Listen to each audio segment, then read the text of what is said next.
Don't forget your coffee. Likewise. What are we for as a community? That's really my question. We're here this morning as a result of our concern for our local small business community, job creation, and overall economic development. We're all aware of the flight of our well-educated young people who leave this area for someplace else that has the opportunity they're looking for. It's been painful to watch this last 20 years. Where's our future without them? I've been in the retail segment of the local economy for 33 years, and I see clearly what the lifestyle of the average successful family looks like. 2 kids, 2 cars, a mortgage, 2 incomes, living a dream on $45,000 a year. That's not good enough. Those are the families that are making it. Not everybody makes the grade. Our area has many advantages that by now should have generated a solid economic base here, but that's not happened. Here in Oneonta, the largest population center between Binghamton, Albany, Utica, and Kingston, we know retail works, but we've stalled in our efforts to attract more of the big boxes or national restaurants, which bring tremendous amounts of sales tax to the area. Tourists who are here, they see a nationally recognized sign, they go there because they know what they're going to get. So it drives our sales tax, helps cover our budgets. Also, most people don't realize we're one day's truck trip from 25% of the U.S. population. So if we could agree on what kind of light manufacturing we could embrace, it's doable if we get the cost in line. We need to get together on what that is.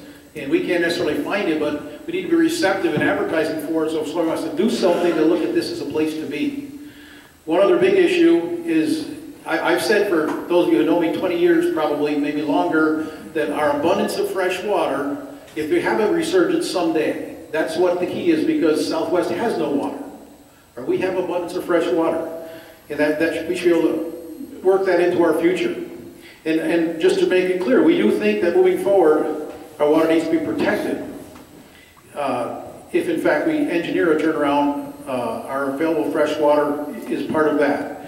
In the last few years, we've been against many things. As a community, we're pretty good at that. We see. We're against windmills, biomass, nuclear, and now natural gas. Every possible growth or development has a risk that has to be managed. We need to come to a consensus of something we are for. I don't know what that answer is, but as a group of small business owners, what are we for? How do we communicate to our elected officials? And how do we move forward with something in a plan? We're all in favor of job growth in the area. Some of us just don't know it. But we all are. Take the impact of a stalled economy on our local school system. 40 years ago, we had 3,000 kids in our local school. 10 years ago, it went below 2,000. It's currently under 1,800. One of the classes coming up is, I think it's 124 students, so being under 1,500, is that right, Jamie? 94. 94, oh, so maybe 1,200 is we're in sight of going under 1,200. Students in a local school, and enrollment in all L1C BOCES schools has been going down for the last 12 years. So it continues to decline. Now maybe you don't think because you're old you care, but it matters. Part of the reason it matters is we attract businesses to the area. One of the things we've always touted is our quality education. When the big district in the county gets down to 1,000 kids, what does Milford look like that, or Lawrence, or even Cooperstown's being hurt? Bassett has a hard time, Fox has a hard time enticing the quality doctors we want to have take care of us to come here. Once again, one of the things we have been able to say is we have a quality education. As that enrollment continues to decline and course selection goes down with it, what does it look like? Do they get second-rate health care because we can't get the top-notch people to live here? It's a beautiful place looking out your front porch, but once again, that's not all of life. It's an important part of life that we look clean and neat, but it's important. So it'll affect health care, our future business, and it's important that we consider the whole picture. We're not just here as business people who want to make a lot of money. It's our community. It's important for us in all parts of our community to be healthy and looking at whatever we're doing in a holistic approach, how does the whole thing play out? So we care about jobs because jobs bring in families.